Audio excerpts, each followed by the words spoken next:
चलो, तो हमारा नेक्स्ट चैप्टर है सर्कल्स। और सर्कल्स में जो जो नया 10th स्टैंडर्ड में जो कुछ भी है ना, उसको स्टार्ट करने से पहले हम लोग 9th स्टैंडर्ड वाली सर्कल बस ऊपर ऊपर से सब एक बार रिवाइज करेंगे कि हम लोगों ने 9th स्टैंडर्ड में सर्कल्स में क्या क्या पढ़ा था, कौन कौन सी थ्योरम्स, प्रॉपर्टीज, जो कुछ भी 9th में था वो हम लोग एक बार से फटाफट से क्विक रिकैप करेंगे 9th की पूरी क्लास का। उसके बाद हम लोग, बड़ा छोटा सा सिंपल सा चैप्टर है सर्कल्स, मतलब इसमें जो क्वेश्चंस हैं, जो थ्योरम्स हैं, वो बड़ी अच्छे स्टैंडर्ड की हैं, बहुत अच्छे अच्छे रिजल्ट्स आपको सुनने में मिलेंगे। बट है बड़ा छोटा सा और सिंपल सा चैप्टर।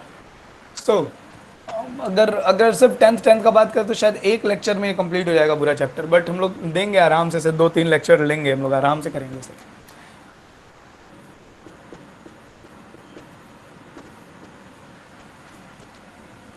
सम बेसिक डेफिनेशंस। सर्कल एक ऐसी ज्योमेट्री होती है, 2 डायमेंशनल ज्योमेट्री है, जिसमें एक फिक्स पॉइंट होता है जिसको आप सेंटर कहते हो, और इस फिक्स पॉइंट की डिस्टेंस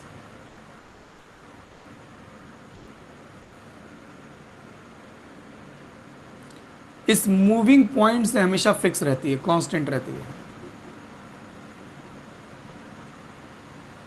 मतलब कहने का मतलब ये है, सर्कल कैसे बनता है,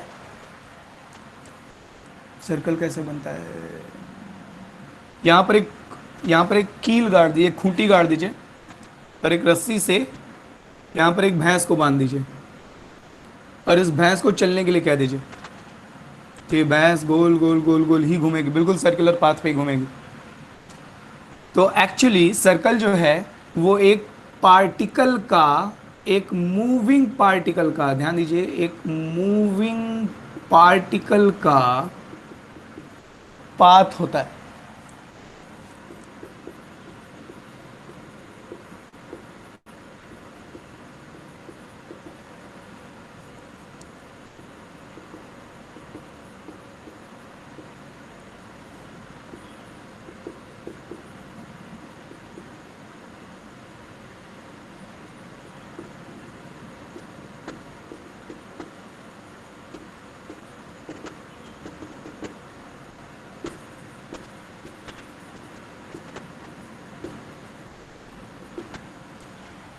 This is the definition of circle. This is the definition of circle. The path of a moving point, एक ऐसा पॉइंट जो मूव कर रहा है, उसके पाथ को हम सर्कल कह रहे हैं। कैसे मूव कर रहा है? Whose distance from a fixed point is always constant. ये मूविंग पॉइंट है, ये चलने वाला पॉइंट है, ये मूवेबल है ये पॉइंट, और इस पॉइंट की, इस फिक्स पॉइंट से डिस्टेंस हमेशा कांस्टेंट रहनी चाहिए, मतलब ये डिस्टेंस घटनी बढ़नी नहीं चाहिए।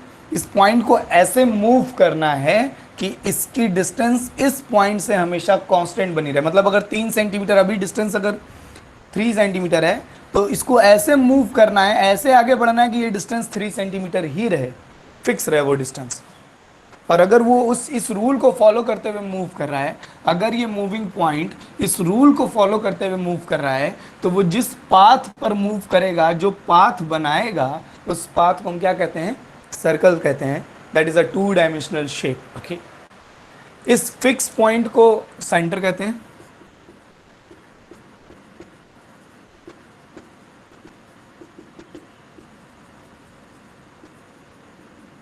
Center of the circle, and the distance, the constant distance is called radius. And I hope ये सब तो सब आप जानते हैं। ये कांस्टेंट डिस्टेंस, ये जो डिस्टेंस है, इसको हम क्या कहते हैं? रेडियस कहते हैं। ये सब तो सब जानते ही हैं। तो आई होप आपको ये सारी बातें, अगर इसमें कोई इफेक्ट बट रहा हो। हाँ भाई, ये जो पाथ बन रहा है ना, इस पाथ को हम कहते हैं, मतलब ये जो, देखिए, अगर आप इस पूरे पूरे रीजन को देखें तो उसको हम सर्कल कहेंगे। पूरे रीजन को अगर आप देखें, पूरे क्षेत्र को देखें, तो उसे हम सर्कल कहेंगे।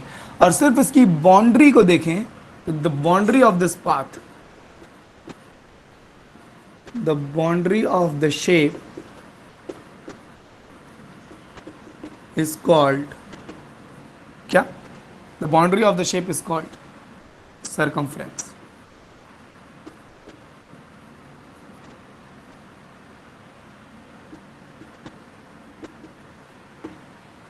ये सब तो अब है ना, सरकमफ्रेंस क्या है, सेंटर क्या है, रेडियस। सरकमफ्रेंस पर कोई भी दो पॉइंट ले लें, एक पॉइंट ये ले लें, सरकमफ्रेंस पर कोई भी दो पॉइंट्स को ज्वाइन कर दें तो उसको क्या कहते हैं? The line segment joining any two points on circle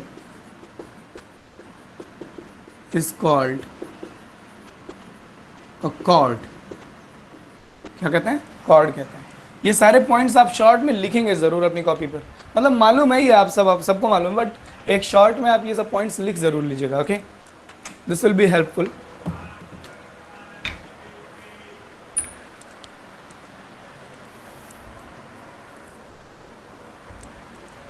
मैं ये सब इरेज कर दे रहा हूँ अभी के लिए।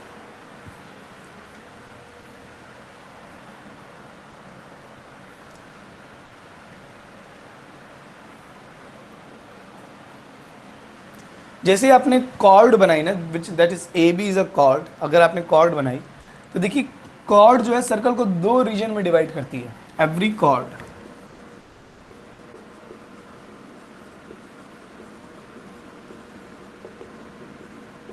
Divides the circle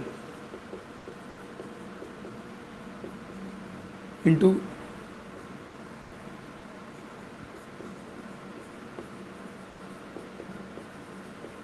to regions. दो रीजन्स दिखाई दे रहे हैं, एक तो ये वाला माइनर पार्ट और एक ये major part. That regions are called segments. क्या कहते हैं? सेगमेंट्स कहते हैं। So this one is minor segment,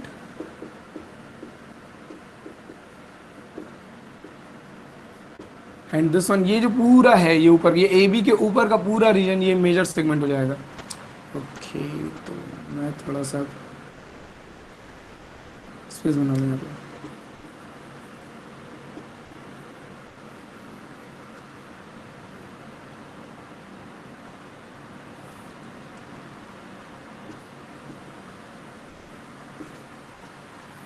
ये पूरा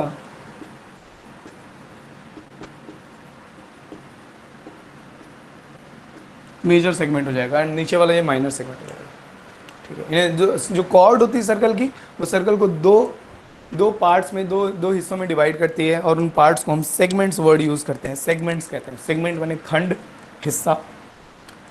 ओके, आई होप कि आपने ये सब नोट कर रखा हो।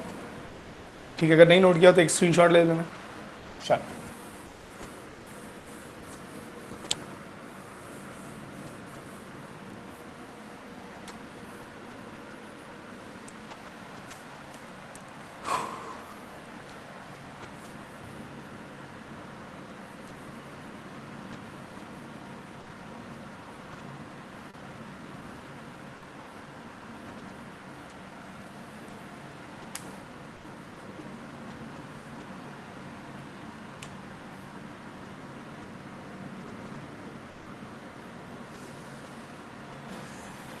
सर्कल में इनफाइनाइटली मैनी रेडियस होती हैं। सर्कल में कितने, आप सेंटर से कोई भी आप पॉइंट ऐसे ज्वाइन कर दो, दो रेडियस हैं, जितनी चाहें उतनी रेडियस हम बना सकते हैं। Infinitely many radius. सर्कल की कोई भी एक सर्कल बनाया, उसमें कोई भी दो रेडियस बना लीजिए। दो रेडियस के बीच का जो रीजन है, the region occupied by any two radii of a circle. दो रेडियाई करने का मतलब दो अलग अलग रेडियाई नहीं, दोनों रेडियाई सेम होंगी, मतलब रेडियाई तो हम जितनी चाहें उतनी बना सकते हैं। ठीक है, तो the reason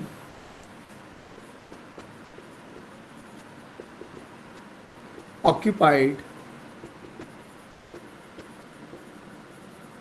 between any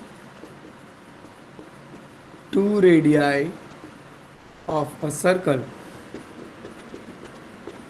is called, क्या कहते हैं, sector, is called sector of the circle।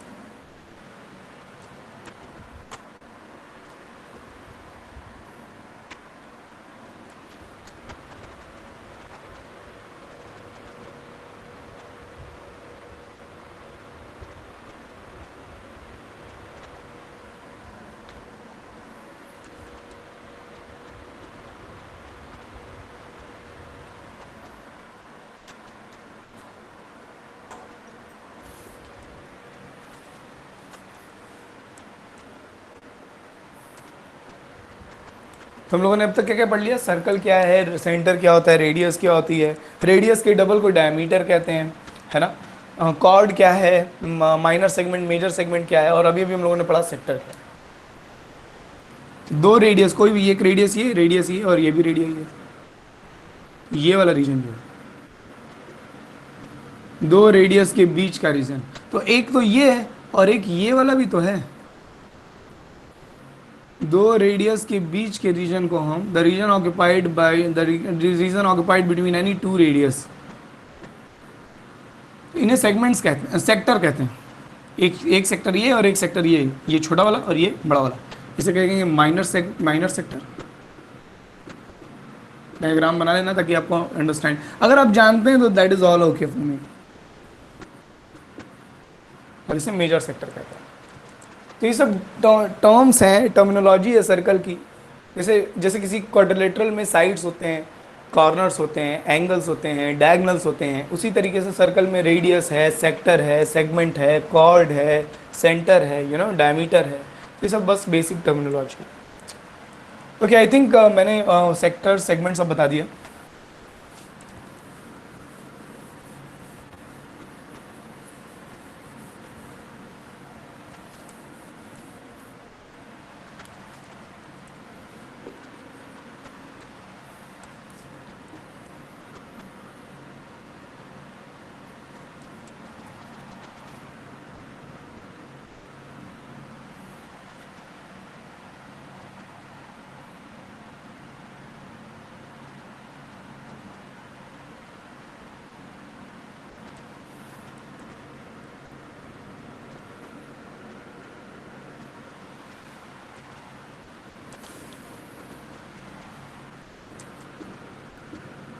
हाँ भाई, ये ए बी क्या है, कॉर्ड कहेंगे ना इसे, the line segment joining any two points on circumference, इसे कॉर्ड कहेंगे।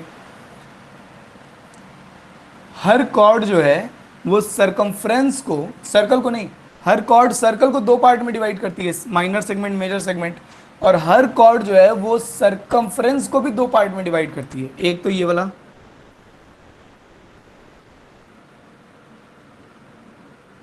और एक ये ऊपर बड़ा वाला। एवरी कॉर्ड, देखो ये लिखना बोलो,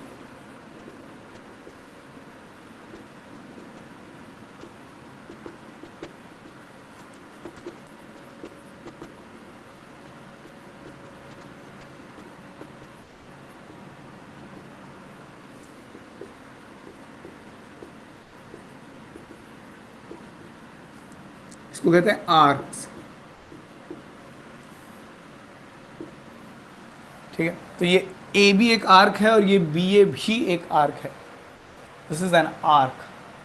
ये इस पूरे रीजन को अगर मैं देखूंगा, इस पूरे रीजन को देखूंगा, तो इसको हम सेगमेंट कहेंगे। और सिर्फ इसको, ये बाउंड्री को देखें, इसे हम आर्क कहेंगे। This one is also an arc. इस पूरे रीजन को देखूंगा तो ये मेजर सेगमेंट है, और सिर्फ इसकी बाउंड्री को देखूंगा तो दैट इज एन आर्क। मतलब ये सब आपको मालूम होगा, बस मैं प्रिसाइसनेस के लिए कि सही ढंग से कैसे बताना है, क्या होती हैं ये सारी चीज़ें, मैं बस प्रिसाइसनेस के लिए वो काम कर रहा हूँ। मयूरी, आप सो रहे हो क्या, बैठे हो?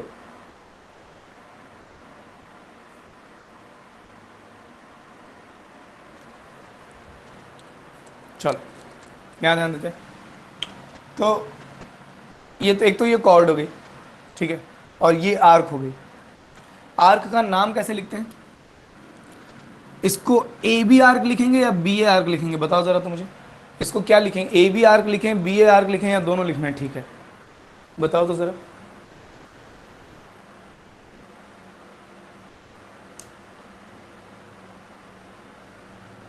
कृष्ण कुमार गुप्ता कह रहे हैं A B, Sanya Gupta A B,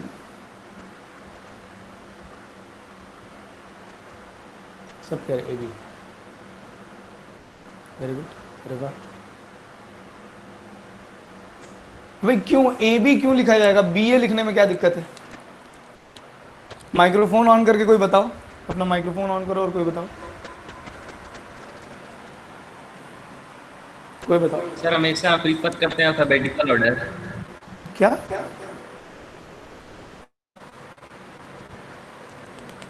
sir हम अल्फाबेटिकल ऑर्डर प्रीफर करते हैं। मैं समझ नहीं पा रहा आपकी बात। और कोई?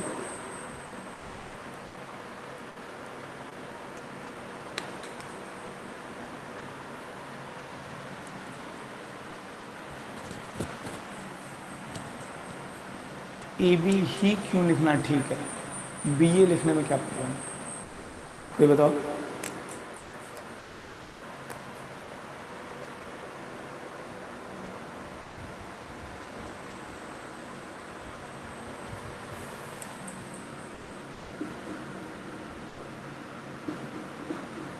अभी भी ए बी लिखेंगे?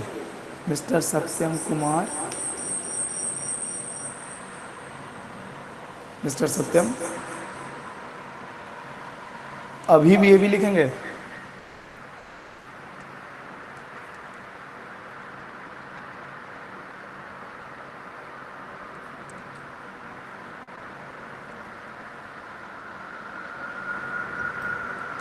भाई अल्फ़ाबेटिकल ऑर्डर प्रेफर करेंगे ना, तो अभी भी ए बी लिखेंगे।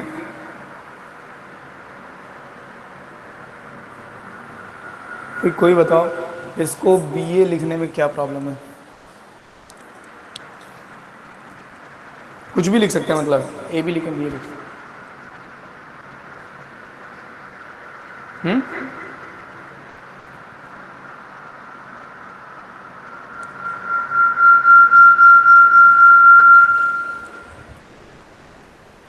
चलो ठीक है। समझ।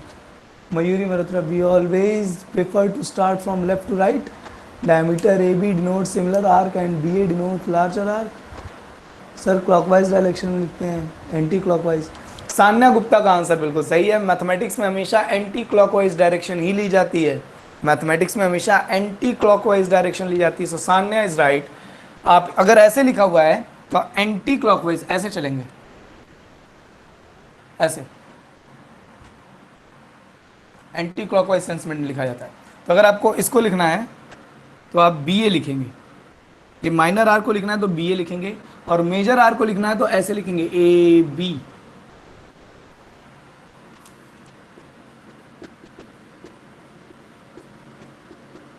इसको लिख लेना है ऐसे।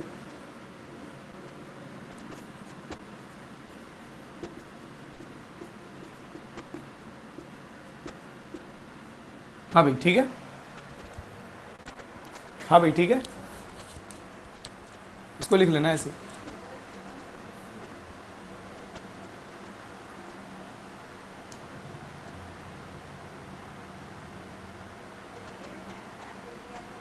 लिख लिया?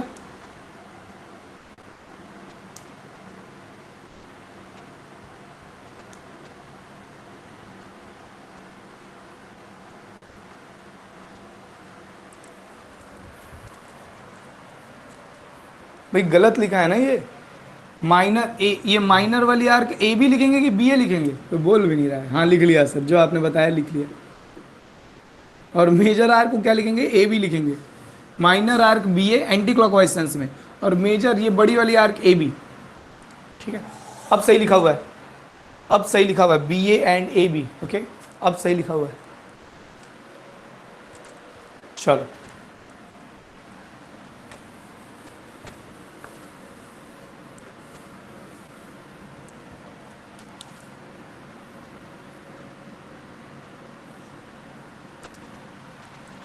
बहुत ही कम स्टूडेंट्स इन सब बातों पर ध्यान देते हैं कि ए बी लिखना ज़्यादा सही है या बी ए लिखना ज़्यादा सही है ना।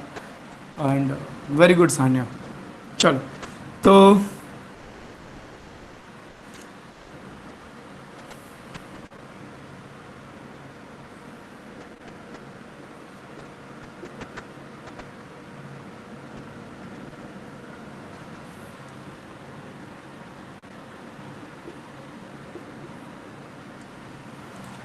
नाइन्थ में हम लोगों ने एक रिजल्ट पढ़ा था कि अगर किसी सर्कल में दो इक्वल कॉर्ड्स हैं, इक्वल लेंथ की कॉर्ड्स हैं, जैसे ए बी और C D, we have two equal chords, तो ये कॉर्ड्स सेंटर पर जो एंगल सबटेंड करेंगी,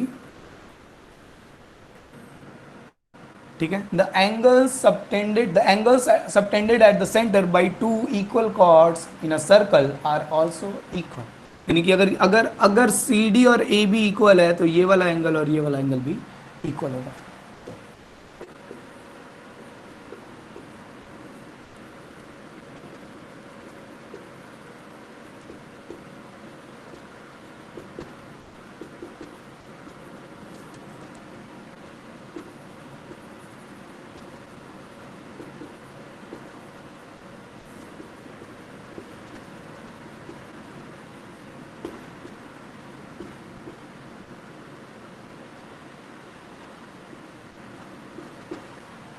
equal chords of a circle subtend equal angles at the center of the circle.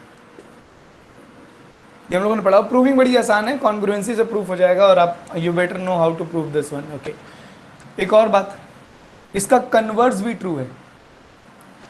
अगर दो कॉर्ड्स सेंटर पर इक्वल एंगल बना रही हैं तो वो दोनों कॉर्ड्स इक्वल लेंथ की होंगी. इसका कन्वर्स भी ट्रू है. Converse is also true. Second property क्या थी?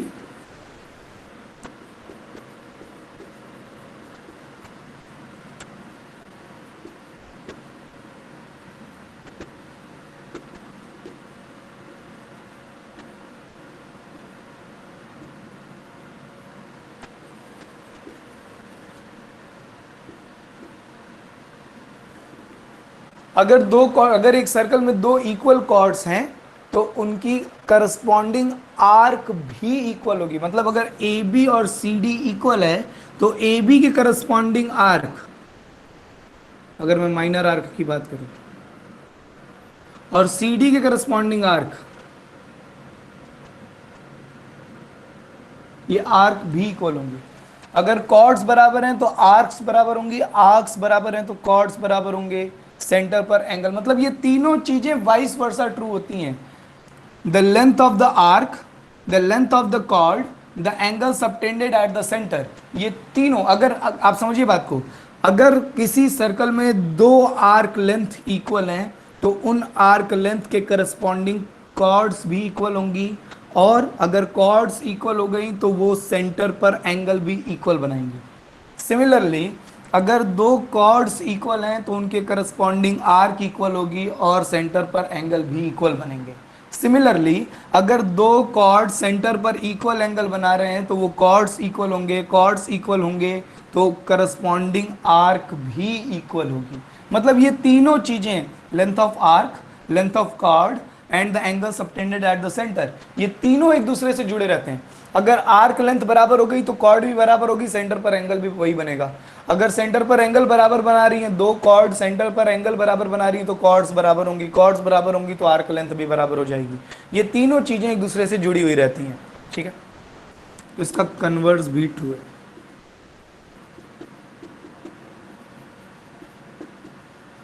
ये सब आपको प्रूफ नहीं करना, ये सब बस आप मतलब एक जगह 9th वाली जितनी भी प्रॉपर्टीज हम लोगों ने सर्कल में पढ़ी, हम लोग बस उसको एक बार एक बार रिकैप कर रहे हैं. क्या पता इनमें से कोई बात हमें 10th में काम आ जाए.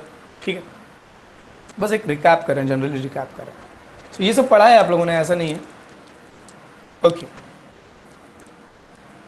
है ना. इन सबको लिखते टाइम अगर आपको ये सब याद है तब तो ठीक है, नहीं तो एक डायग्राम शॉर्ट बना लीजिएगा जैसे यहाँ बना हुआ है, ताकि आपको समझ में आए कि हाँ ये क्या कह रहा है ना.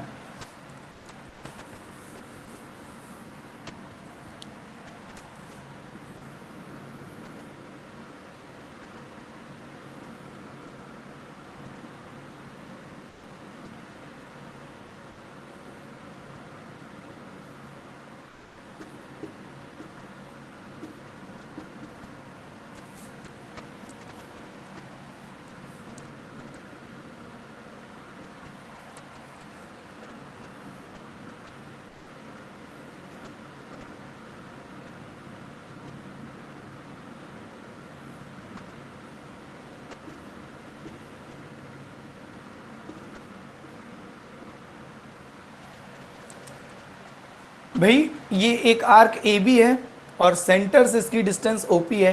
We have a chord A B and the distance of this chord AB from the center of the circle is OP, and we have another chord CD and the distance of this chord CD is from center is OQ. okay, तो अगर मैं कहूँ कि AB और CD equal है तो OP और OQ क्या होंगे? क्या OP और OQ भी इक्वल होंगे? अगर कॉर्ड्स इक्वल हैं सर्कल में, बिल्कुल बिल्कुल, है ना. एक स्टेटमेंट हम लोगों ने ये भी पढ़ा है 9th में, equal chords in a circle are equidistant from the centre. अगर दो कॉर्ड्स इक्वल लेंथ की हैं तो वो सर्कल के सेंटर से इक्वल डिस्टेंसेस पर भी होंगी। मतलब अगर इस ए बी आर की लेंथ 4 सेंटीमीटर है, सी डी आर की लेंथ भी 4 सेंटीमीटर है, ये डिस्टेंस आपको 2 सेंटीमीटर दिया है, तो ये डिस्टेंस भी 2 सेंटीमीटर ही होगी, ऑब्वियसली। इसकी प्रूविंग बड़ी आसान है, एक रेडियस ड्राइंग कीजिए, कॉन्ग्रुएंसी से आप लोग खुद से प्रूव कर सकते हैं। This concepts are very simple.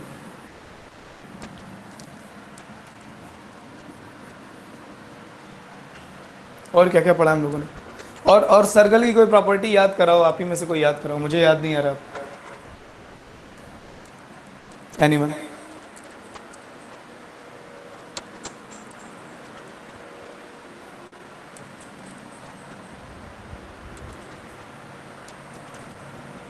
आप अपना माइक्रोफोन ऑन करके भी बोल सकते हैं।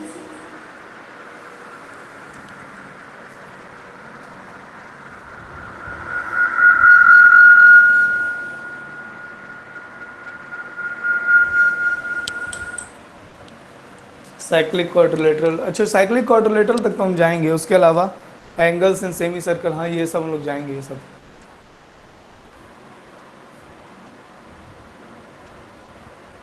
Line joining centre and chord are perpendicular and bisect the chord, ये बहुत इंपॉर्टेंट प्रॉपर्टी बताई भाई इसने। Who's that? विजय राय। भाई विजय राय ने एक बहुत इंपॉर्टेंट प्रॉपर्टी बताई है, ठीक है।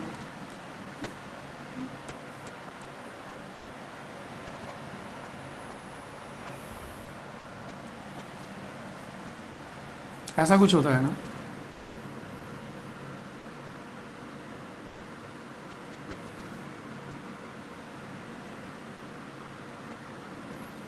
सेंटर से किसी भी कॉर्ड पर ड्रॉप्ड परपेंडिकुलर, सेंटर से किसी भी कॉर्ड पर ड्रॉप्ड परपेंडिकुलर उस कॉर्ड को बाइसेक्ट करता है, और इसका कन्वर्स भी ट्रू है।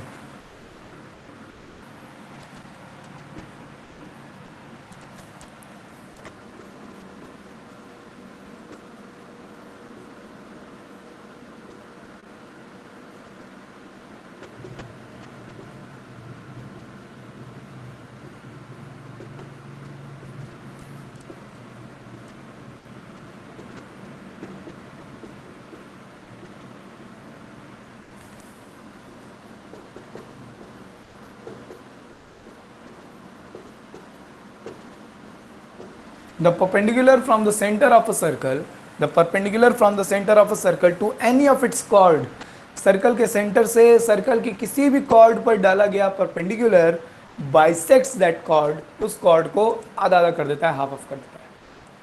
और इसका कन्वर्स भी ट्रू है। If a chord is bisected by a line segment from the center, if a chord is bisected by from a line, from the center, then that line will be perpendicular on that chord. That line will be perpendicular on that chord. तो अगर ये 90 degree है तो AP और BP equal होंगे, या अगर AP और BP इक्वल हैं तो ये एंगल 90 डिग्री होगा। दोनों बातें वाइस वर्सा ट्रू है, इसका कन्वर्स भी ट्रू है।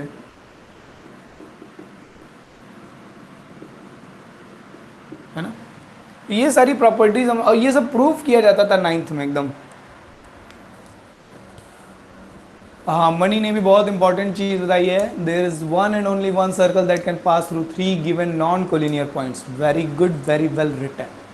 The angle subtended at the centre is twice the angle subtended by same chord. ये विजय आप बता सही रहे, तो थोड़ा सा सही ढंग से लिखना है इसको, ठीक है, हम लोग करेंगे। मेक श्योर कि आपको ये सारी प्रॉपर्टीज याद हो। देखिए कब कौन सी बात काम आ जाए, आप 11th 12th में भी अगर मैथ्स लेकर के पढ़ रहे हैं, कहीं सर्कल है और आपको कहीं दे दिया कि ये AP और BP इक्वल है, आपको ये याद आना चाहिए कि हाँ अगर ये इक्वल है तो इसका मतलब ये वाला एंगल 90 डिग्री का होगा, है ना। आप समझ रहे हो ना मेरी बात। बहुत छोटे छोटे और बहुत अच्छे अच्छे क्वेश्चंस बनाए जा सकते हैं।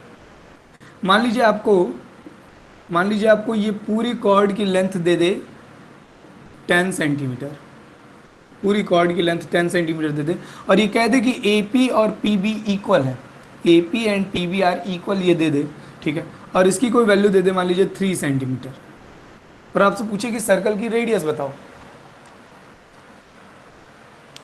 तो अब आप सोचिए,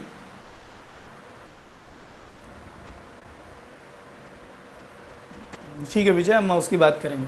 आप सोचिए कि अगर ये दोनों इक्वल हैं तो ये वाला पार्ट 5 सेंटीमीटर का हो जाएगा। अब ये 5 है और ये 3 है, तो इसको कैसे निकालेंगे? इसको आप तब तक नहीं निकाल सकते जब तक आपको ये एहसास ना हो कि हाँ सर ये वाला एंगल 90 डिग्री का होगा। क्यों? क्योंकि अगर कोई लाइन सेगमेंट किसी कॉर्ड को बाइसेक्ट कर रही है, सेंटर से कोई लाइन सेगमेंट किसी कॉर्ड को बाइसेक्ट कर रही है, तो वो लाइन सेगमेंट कॉर्ड पर परपेंडिकुलर होता है। अभी अभी हम लोगों ने बोला कि कन्वर्स भी इसका ट्रू है। और अगर ये 90 डिग्री है तो मुझको सीधे हाइपोटेनस फाइंड करना है। अब मैं पाइथागोरस थ्योरम से हाइपोटेनस फाइंड कर सकता हूँ। तो अगर आपको ये नहीं याद आया 90 डिग्री, तो ये बहुत बड़ा सरदर्द है और आप रेडियस नहीं फाइंड कर पाएंगे। अगर आपको याद आ गया कि ये 90 डिग्री होगा तो बड़ा आसान है कि आप इसका हाइपोटेनस, ये रेडियस सर्कल की, आसानी से फाइंड करो। और नैन्सी तानवानी ने कुछ लिखा है, let us read. Angle subtended to any point on the circumference of the circle from the same arc is equal to half of the angle subtended at the center by the same. Very good Nancy, very well written. क्योंकि ये खातून, हाँ बिल्कुल Pythagoras theorem से बिल्कुल obvious है। Pythagoras theorem तो हम तब यूज़ करेंगे ना जब हमको ये पता चल जाए कि हाँ ये 90 डिग्री का होगा। और ये 90 डिग्री का होगा, ये पता रखने के लिए, ये ध्यान में रखने के लिए, that property of the circle है ना।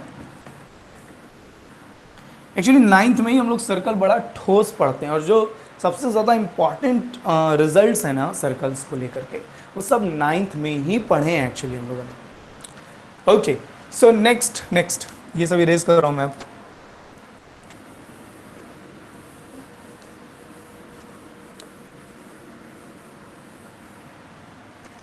फिफ्थ,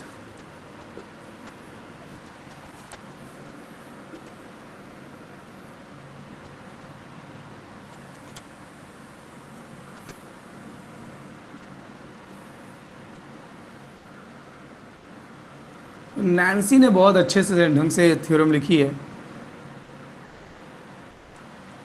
इसे लिखा है, angle subtended to any point on the circumference, the angle subtended by an arc at the centre is double the angle subtended by it at any point on the remaining part of the circle.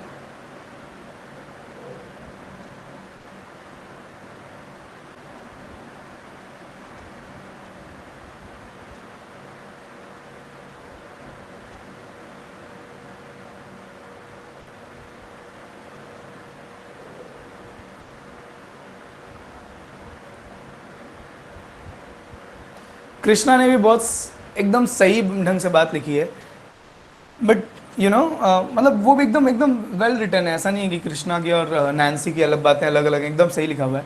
The angle subtended by any, the angle subtended at any point on the circumference of the circle from a particular arc. जैसे ये arc है हमारे पास एक A B, we have an arc A B,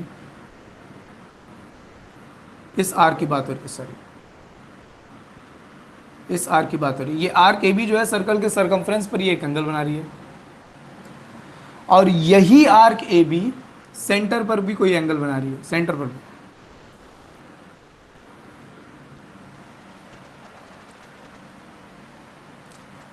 तो centre वाला जो angle बन रहा है, सेंटर वाला जो एंगल बन रहा है, ये एंगल सरकमफ्रेंस वाले एंगल का ट्वाइस होगा। अगर ये थीटा है तो ये वाला एंगल 2 थीटा होगा, या अगर ये 60 डिग्री है तो ये वाला 30 डिग्री होगा। तो ये वाला सरकमफ्रेंस वाला एंगल हाफ, सेंटर वाला एंगल ट्वाइस, डबल। तो ये बात एकदम अच्छे से मालूम होनी चाहिए। इसकी प्रूविंग अगर आपको याद हो, तो मैं प्रूविंग नहीं करा रहा, ठीक है, प्रूविंग में टाइम चला जाएगा। सो एक स्टेटमेंट तो ये है,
मैंने थोड़ा सा डिफरेंट ढंग से लिख दिया, आपकी भी बात बिल्कुल सही है।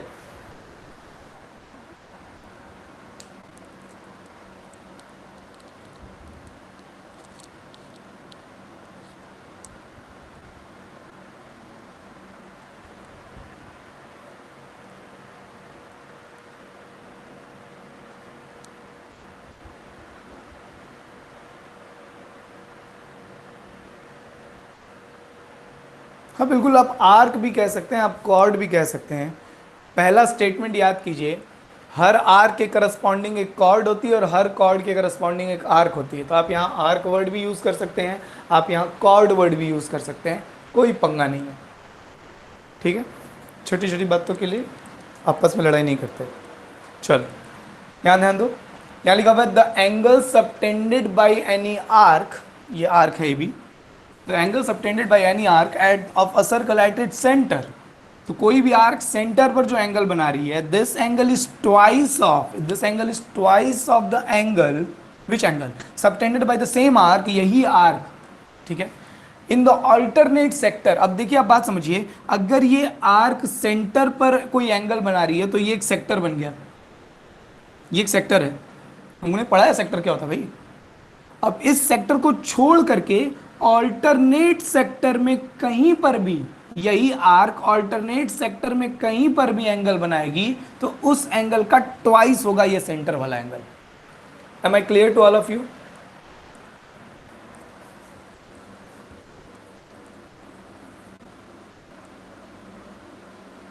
Sir if chord is drawn then only we can say that. अभी कृष्णा, आई होप आपको मेरी बात समझ में आ रही है। मैं कॉर्ड वर्ड भी यूज कर सकता हूं, मैं आर्क वर्ड भी यूज कर सकता हूं, कोई इशू नहीं है उसके साथ। There will always be an arc corresponding to every chord and there will be always a chord corresponding to every arc. ये मैं आर्क बोल कर कहीं पर भी आप आर्क बोल करके कोई थ्योरम जस्टिफाई करो, आप कॉर्ड बोल करके आप कोई थ्योरम बताओ, एक ही बात है, उससे चीजें नहीं बदल जाएंगी। ठीक है, इस आर के करस्पॉन्डिंग एक ए बी कॉर्ड होगी और उस ए बी कॉर्ड के करस्पॉन्डिंग एक आर्क होगी। आप कोई इशू नहीं, कोई पंगा नहीं है यार उसको लेकर। ओके, सो आई होप आपको ये बात समझ में आ रही है। ये डायग्राम जरूर बना लीजिएगा अपना, मतलब जब भी, है ना। ओके, अच्छा, तो ये कह रहा था, ये स्टेटमेंट कह रहा था कि कोई भी आर्क सेंटर पर जो एंगल बनाएगी वो डबल होगा रिमेनिंग जो ऑल्टरनेट सेक्टर है उसमें कहीं पर भी एंगल बनाए उससे।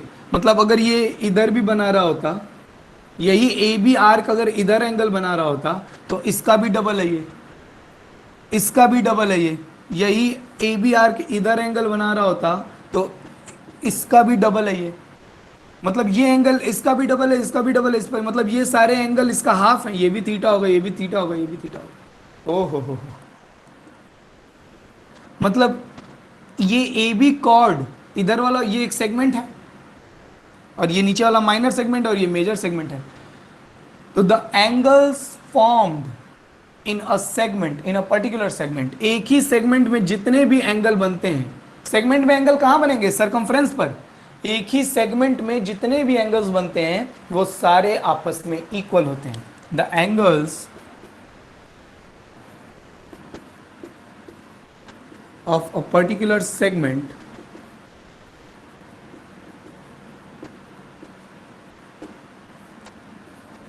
Are equal to each other. इस बात को इससे ज्यादा जस्टिफाई करने की कोई जरूरत नहीं है। अगर आप सेगमेंट का वर्ड मतलब समझ रहे हैं, अगर आप एंगल ऑफ अ सेगमेंट का वर्ड समझ रहे हैं, मतलब समझ रहे हैं, तो फिर इसमें कोई कुछ भी जस्टिफाई करने जैसा नहीं है। एक ही सेगमेंट के जितने भी एंगल, अब ये सेंटर वाला हटा ही दो एक्चुअली, ये ए बी कॉर्ड हो गई और ये सेगमेंट हो गया, और एक ही सेगमेंट में ये सारे एंगल। अच्छा, ये नीचे वाले सेगमेंट के जो एंगल्स होंगे, है ना, P Q R S T, ये एंगल और ये एंगल आपस में भी बराबर होंगे। ये तीनों आपस में बराबर होंगे, ये दोनों आपस में बराबर होंगे। इसको मैं फाई लिख देता हूं। ये एंगल थीटा है तो ये तीनों थीटा होंगे। जितने भी एंगल इसमें, इस सेगमेंट में जितने भी एंगल बनेंगे सब थीटा ही बनेंगे, और इस सेगमेंट में जितने भी एंगल बनेंगे वो सब आपस में बराबर होंगे, जो भी हो। ठीक, आई होप आपको इस सेक्स वाली बात भी समझ में आ रही हो। This is quite simple.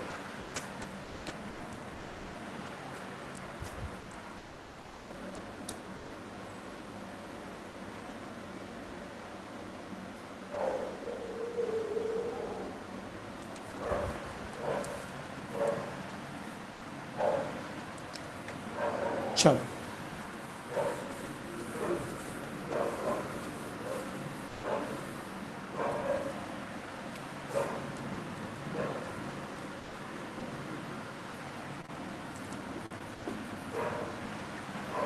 हाँ भाई,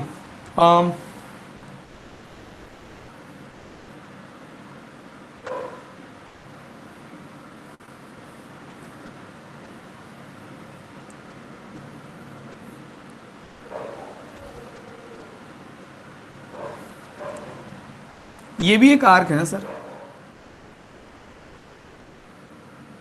सेमी सर्कल आर्क है, सेमी सर्कुलर आर्क है, और सेमी सर्कुलर आर्क सेंटर पर कितना एंगल बनाती है? 180 180 डिग्री। यही आर्क इस सेगमेंट को छोड़ करके, इस सेक्टर को छोड़ करके दूसरे सेक्टर में अगर एंगल बनाएगी, statement number 5, the angle subtended by any arc of a circle at its centre. ये एक आर्क है ए बी, और ये आर्क ए बी सेंटर पर कितना एंगल बना रही है? 180 degree. This angle is twice, ये एंगल डबल होगा किस एंगल का? Angle subtended by the same arc in alternate sector. इस सेक्टर को छोड़ करके दूसरे सेक्टर में कहीं भी एंगल बनाएगी, इस एंगल का, इस एंगल का, इन सारे एंगल्स का ट्वाइस होगा ये एंगल। तो अगर ये 180 है तो ये वाला एंगल कितना हो जाएगा? 90 डिग्री। तो एक और थ्योरम निकल करके आती है, एक और रिजल्ट निकल के आता था। तो एक्चुअली ये रिजल्ट और ये फिफ्थ रिजल्ट आइडेंटिकल है, बस सिनेरियो बदल जाता है। ये कोई नया रिजल्ट नहीं, ये फिफ्थ का ही कोरोलरी है एक तरह से, कोई नया रिजल्ट नहीं है। ये सिक्स वाला रिजल्ट भी कोई नया नहीं है, बल्कि फिफ्थ का ही आउटकम है। ये सिक्स वाला रिजल्ट फिफ्थ से ही आया है, ये सेवंथ वाला रिजल्ट जो मैं लिखने जा रहा हूं ये भी फिफ्थ से ही आया है। द एंगल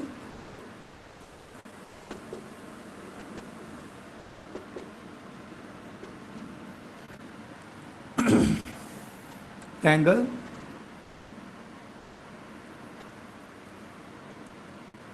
of semicircle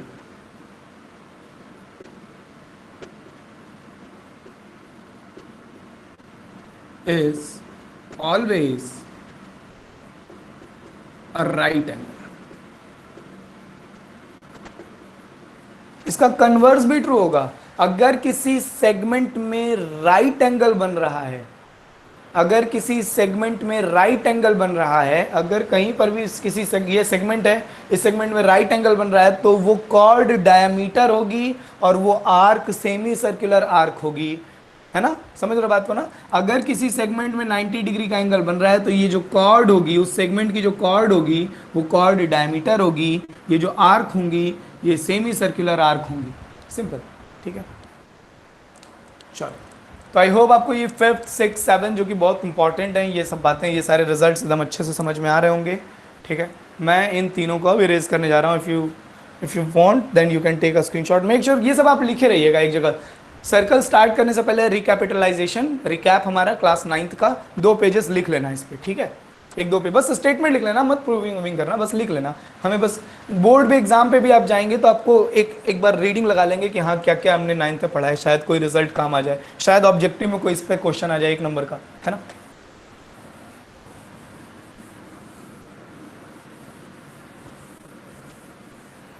चलो, अब बात आती है साइक्लिक क्वाड्रिलेटरल की। अब बात आती है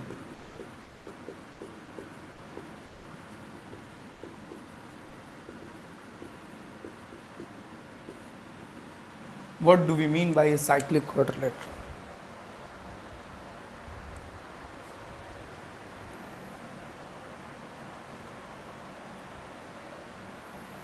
Sorry.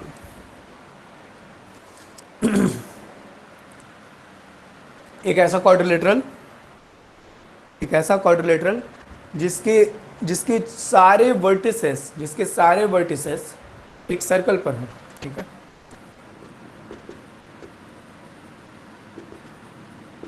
Quadrilateral whose all vertices lie on a circle।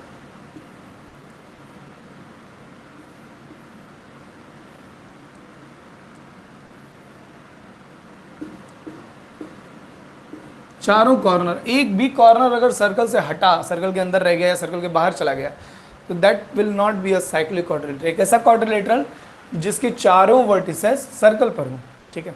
A quadrilateral whose all vertices lies on a circle, lie on a circle. This is a cyclic quadrilateral. इसकी कुछ प्रॉपर्टीज होती हैं.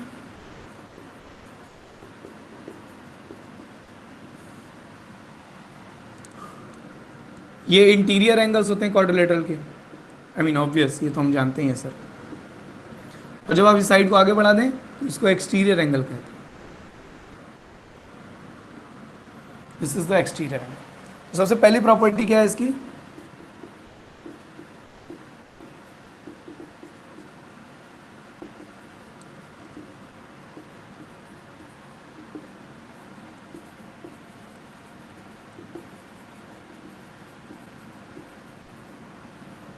हाँ भाई, यहां क्या फिल करेंगे, कॉम्प्लीमेंट्री या supplementary? What will be fill here, complementary और सप्लीमेंट्री?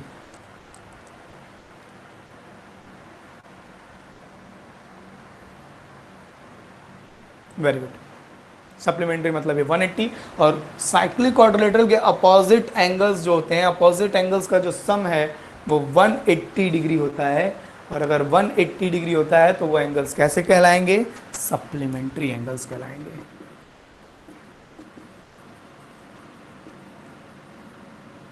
सेकेंड प्रॉपर्टी, इसकी प्रूविंग बड़ी इंटरेस्टिंग है. खैर, इसकी प्रूविंग अगर आपको ध्यान हो तो ये इसकी प्रूविंग बड़ी इंटरेस्टिंग है. कैसे कैसे प्रूव करते थे कि ये अपोजिट एंगल्स का सम 180. आप उसको कीजिएगा जरूर, ठीक है, ट्राई करना है ऐसे रफली 2 मिनट. ठीक है, इसकी प्रूविंग बड़ी इंटरेस्टिंग है. ओके, एक्सटीरियर एंगल जो है साइक्लिक क्वाड्रिलेटरल का, जो एक्सटीरियर एंगल होता है वो इंटीरियर अपोजिट एंगल के बराबर होता है. मतलब this exterior angle of a cyclic quadrilateral is equal to its interior opposite angle.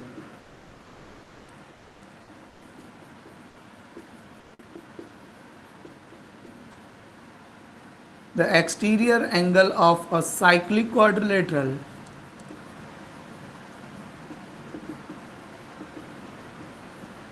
is equals to its interior opposite angle. This is very. तो मुझे जहाँ तक कि ध्यान आ रहा है कि मैंने नाइन्थ में सर्कल्स में जो कुछ भी था, जितनी भी प्रॉपर्टीज थी, you know whatever the theorems and properties were, हम लोगों ने सब कुछ डिस्कस कर लिया है. अगर मैं कोई प्रॉपर्टी भूल रहा हूँ, कोई थ्योरम स्किप कर रहा हूँ, तो प्लीज़ मुझे रिमाइंड करा दीजिए जल्दी 2 मिनट में. क्या मैंने 9th में सब कवर कर दिया? सारी बातें बाद में रिकैप हो गई हैं? कुछ भूल तो नहीं रहे?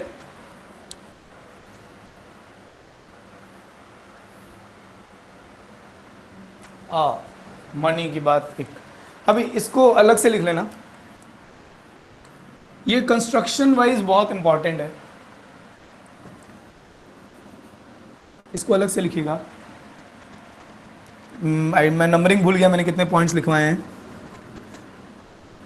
मैं डिक्टेट कर दे रहा हूं, आप खुद से लिख लीजिएगा. ठीक है, दैट इज वेरी इंपॉर्टेंट, उसको स्किप नहीं कर सकते. वो तो सर्कल की पहचान है, मतलब यू नो वो आइडेंटिटी है, वो बहुत इंपॉर्टेंट है. 3 नॉन कोलिनियर पॉइंट्स हैं. नॉन कोलिनियर मतलब वो एक ही लाइन में नहीं होने चाहिए.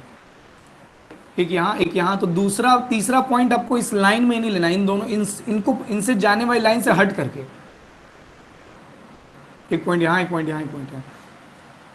There will be a unique circle. There will be always a unique circle passing through 3 non-collinear points. There will always be a unique circle passing through 3 non-collinear points.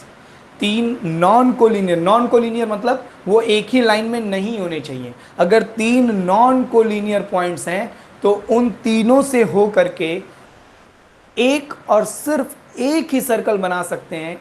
एक से ज़्यादा भी नहीं बना सकते. एक सर्कल तो जाएगा ही जाएगा. कैसे सर्कल बनाएंगे?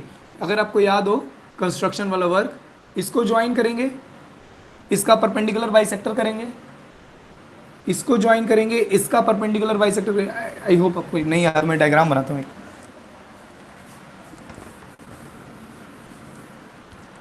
Let us consider we have 3 non-collinear points.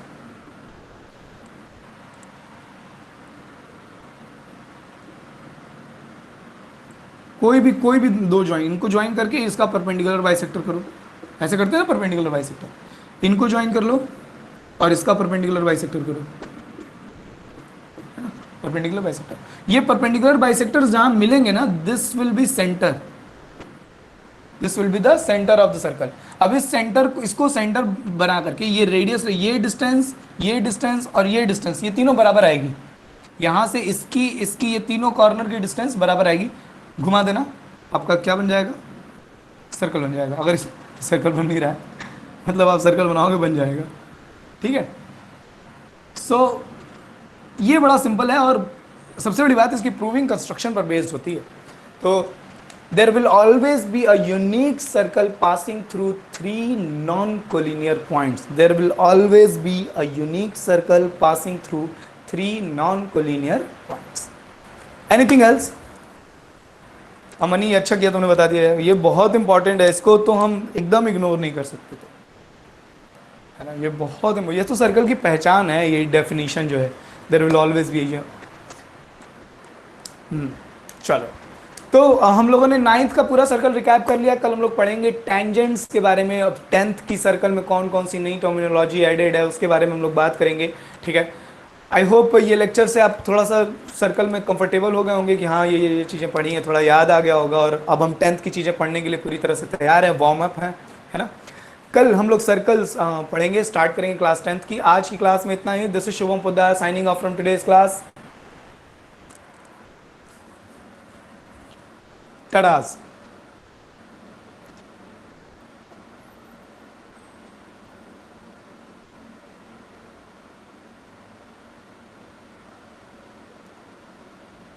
Meeting leave कर दीजिए, बाय बाय।